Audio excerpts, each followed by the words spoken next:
Cris de la terre.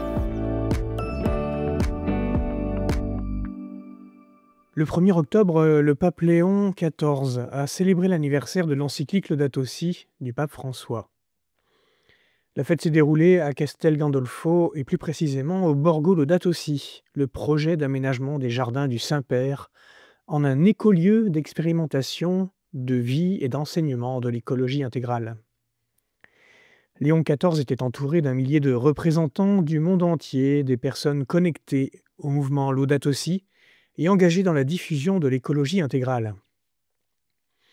À cette occasion, le Saint-Père a prononcé un discours très attendu pour signifier son engagement, à la suite de l'initiative initiée par son prédécesseur. En quelques mots, voici la teneur. D'abord, le pape s'est situé dans la continuité de son prédécesseur en réaffirmant l'importance de l'encyclique Laudato Si et de l'écologie intégrale. Il nous a invités à une conversion écologique, en soulignant qu'il ne s'agit rien d'autre que de se convertir au Christ, comme le soulignait déjà le paragraphe 217 de l'encyclique. Léon XIV amplifie même l'interpellation de François, je le cite.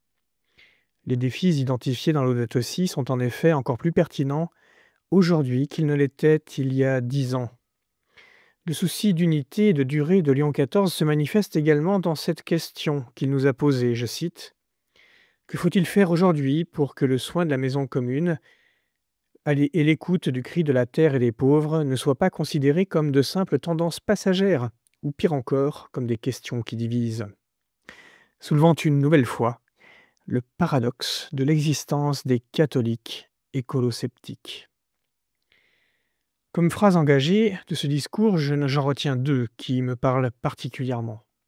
Je cite « Nous ne pouvons pas aimer Dieu que nous ne voyons pas, tout en méprisant ses créatures. » Et en conclusion du discours, il dit encore « Dieu nous demandera si nous avons cultivé et pris soin du monde qu'il a créé, pour le bien de tous et des générations futures, et si nous avons pris soin de nos frères et sœurs. Quelle sera notre réponse ?» Avec de telles propositions, on ne peut pas dire que Léon va prendre une direction différente de François, et pourtant, pour certains, le discours a déçu car il ne parle pas des problématiques pratiques et urgentes, comme le rapport aux énergies fossiles, les inégalités sociales qui s'accroissent en contexte de changement climatique. Aux enthousiastes impatients, je fais cette réponse. Cela ne fait même pas 6 mois que Léon XIV a été élu, et il a le droit de prendre le temps de forger son positionnement. Rappelons-nous que l'encyclique Laudato Si n'est parue que plus de 2 ans après l'élection de François. Et pendant ce temps, il répétait ce que disaient ses prédécesseurs sur la question de l'écologie. Peut-être que la prochaine exhortation apostolique d'Ilexité, qui doit paraître jeudi 9 octobre, nous apportera plus d'éléments pour comprendre sa politique générale et pastorale.